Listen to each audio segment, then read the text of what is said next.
Hello, dear student. Exercise 11.1. Question number 1.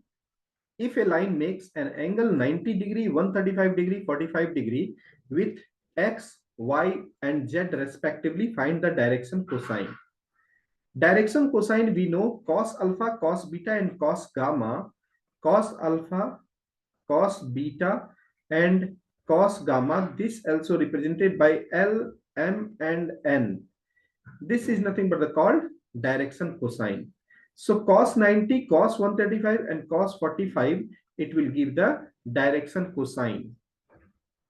So LMN, L equal to cos 90, 0, M that is cos 135, that is minus 1 by root 2, and cos 45, that is N 1 by root 2.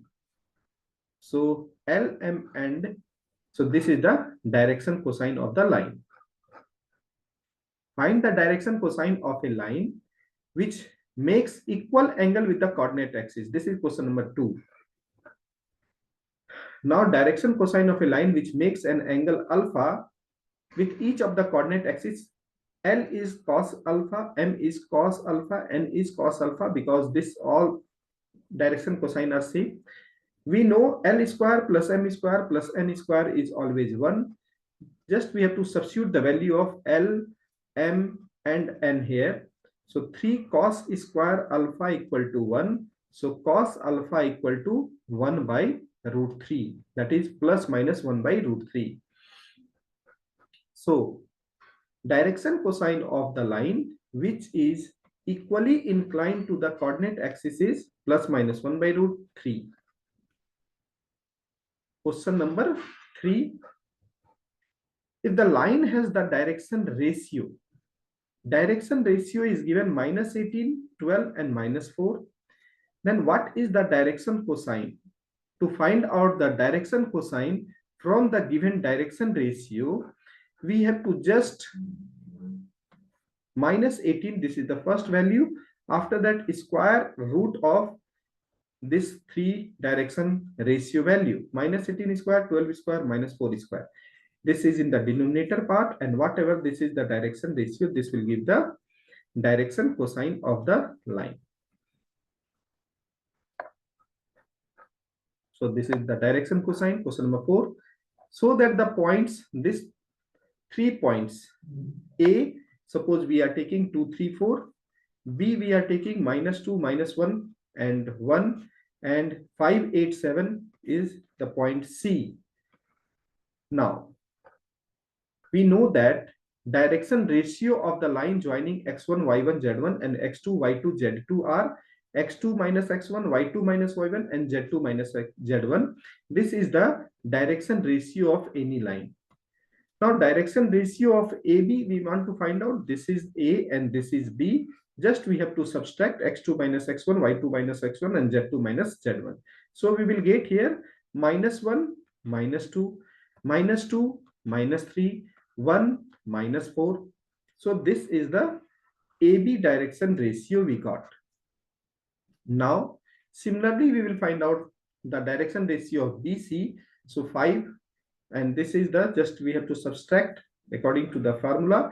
We got 6, 10, and 6. This is the direction ratio of BC. Now, if we will see here, direction ratio of AB and BC. So from this and this, we can see here, this is the ratio is nothing but the 2. This is just the multiply by 2 in the BC, then we will get in the AB, this is minus 3, minus 5, minus 3, and in the BC 6, 10, 6, which is multiple of 2 of AB. So if this is the case, that means AB and BC both are proportional to each other, and AB is parallel to BC. Since the point B is common to both AB and BC, point ABC are collinear. Question number 5. Find the direction cosine of the sides of the triangle whose vertices are.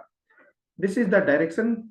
We have to find out the direction cosine whose vertices are given. So a triangle ABC, just we have to indicate. This is the ABC. Now direction ratio of AB, direction ratio of BC, and direction ratio of AC. First we have to find out. So direction ratio of AB we can find out -1 -3, 1 -5, 2 -4. So this is the direction ratio of AB. So after that, just we have to take the square root of this 3 value. We got 2 root under 17, and direction cosine of AB just we have to divide by root under whatever the value and whatever the value of AB we got, direction ratio. So this is the value.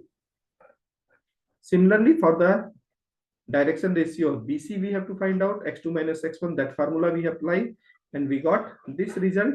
And after that, direction cosine of BC, this is the direction ratio divided by square root value, and this value is -4/2 root under 17. This is the value. Similarly, for the CA, we have to first find out the direction ratio, and this is the direction ratio, and direction cosine we have to do the same way. And in this way, we can find out the direction cosine. So this is crystal clear for all of you, direction cosine and direction ratio. Thank you.